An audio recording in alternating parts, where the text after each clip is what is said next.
Everyone raised their glass in celebration of the passing of the beer bill Monday afternoon. Governor Phil Bryant signed into law a bill that will allow an alcohol content of up to 8% by weight. The current limit is 5%. The Keg and Barrel in Hattiesburg celebrated the passing of the bill with crawfish, live music, and of course beer, and lots of it. The passing of the bill could mean a boom in the Mississippi beer industry. It will broaden the craft beer industry in Mississippi. So what that means is products that are treated like fine wine. People that travel and they collect these beers, we'll have a broader range of those in Mississippi now. So it's more opportunity for our businesses, retail outlets, restaurants and bars, as well as our brewery. We have one brewery in the state. I expect we'll have more opening within the next year or two. And patrons welcome the stronger brew. Just because Mississippi has a bunch of dry counties doesn't mean we have to suffer lower quality beer. It kind of brings us up to date with the rest of the U.S. Consumers are rejoicing in the bill's passing, but won't be able to tap the keg until July 1st when it becomes law. I'm Mercer Morrison for 7 on Your Side. It was a normal Tuesday morning for Foxgate resident Kaylee Townsend until she heard a noise from her ceiling. Well, I was asleep in my bed, and then I hear this loud crashing noise. Startled by the noise, Townsend got out of bed to investigate, and that's when she received a rude awakening. He was naked. That's right, naked.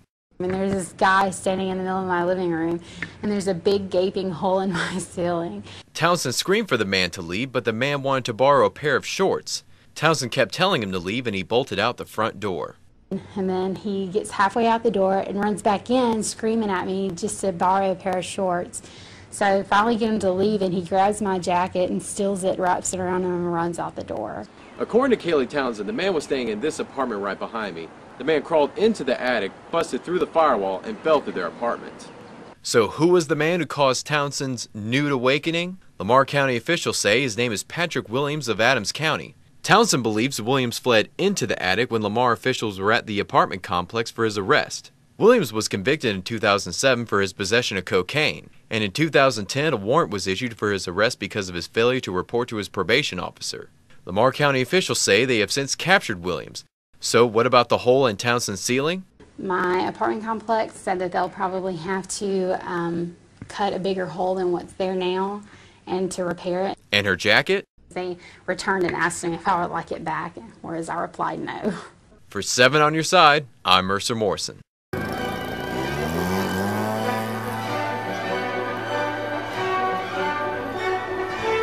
It's up and away for members of the Pine Belt RC Club. The club consists of RC aviation enthusiasts and has been around since the 1960s. The group boasts more than 40 members who come to this airfield in Purvis to test and fly their pet projects. Pine Belt RC President Jeff Williams gave some insight as to what all can be seen on the airfield. We have small foam electric airplanes that we fly on a continuous basis out here.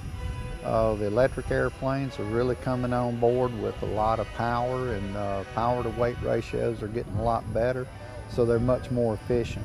The Pine Belt RC Club has also held countless events, fly-ins, and recreations of famous air battles. One great thing about the club is that anyone can join and no age limit is required. I was about 30 years old when I started flying. I just saw it as a hobby that was kind of neat, and it was a good way to fly without having to own a real plane, and it was just something different I wanted to try. Lampay went on to talk about why there is no pressure when it comes to joining the RC Club. Come out and hang out with us a couple afternoons. We're typically here on Sunday. If the weather's decent, there'll always be somebody out here, and they can come out and talk to us, and we can give them some good insight as far as things they need to get started, and just good general beginner's advice. To find out more about the Pine Belt RC Club, go to their website at pinebeltrc.com. In your own backyard, I'm Mercer Morrison for 7 on Your Side.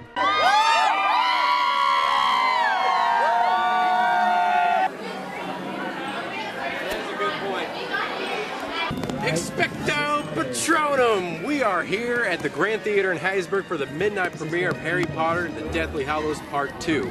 And even though the weather is bad and there is no spell that can undo it, these fans are here and dedicated and wanting to see this film. So right now we're going to speak to a few of them. What do you want to get out of this movie tonight? Have you read the books? I'm really excited about it, but at the same time, it's for anyone who's a real hardcore Harry Potter fan, it's kind of a saddening time. It's the closing of a great chapter in literature and in film. I just want to make sure that they ended it right and, stuck true to the story, because if not, then It's just gonna be really depressing. What are you wearing tonight? Well, tonight I'm wearing just a normal Death Eater attire.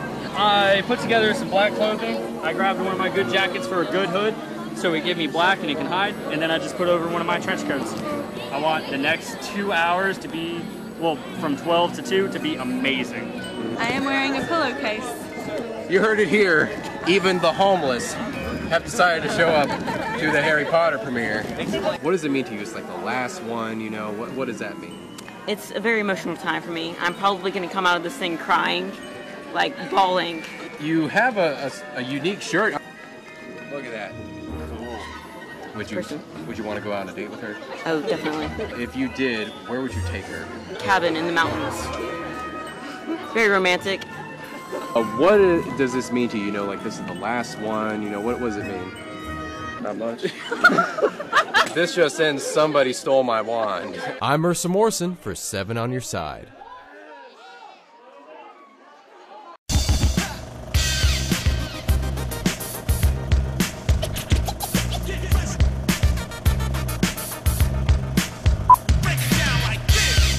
Iron Man, Captain America, and Thor are in the same movie. And the Hulk. Where's my inhaler? The Avengers. Nick Fury of S-H-I-E-L-D.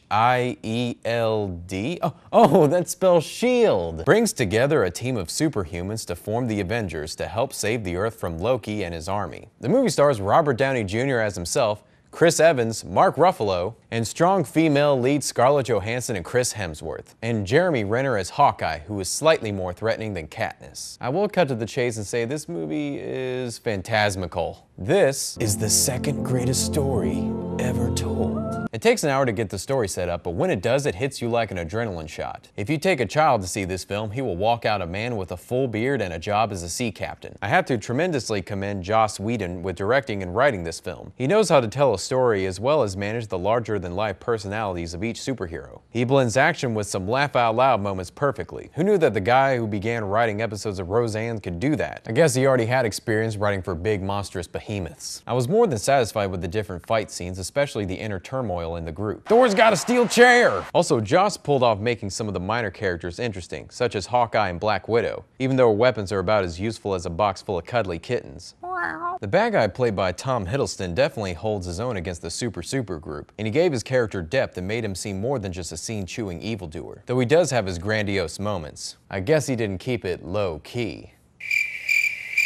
Chris Evans does a really good job at Captain America, though his suit looks like he's about to battle in a slumber party pillow fight. And rest easy, dorks, Mark Ruffalo does a great job as the Hulk. And I've never seen the not-so-jolly green giant look better. I saw this in 3D, and it works to its advantage and is not overused. One complaint I do have is that why in every big-budget action film do they have to destroy New York? It's more war-torn than Afghanistan. I don't know how much... Oh crap, wrong franchise. I don't know how much more I can gush about this movie. So I give this film the rare rating of 4.5 TV's Patrick Duffy. I hate to compare, but The Avengers is my Twilight Breaking Dawn Part 1, and this is my Part 2.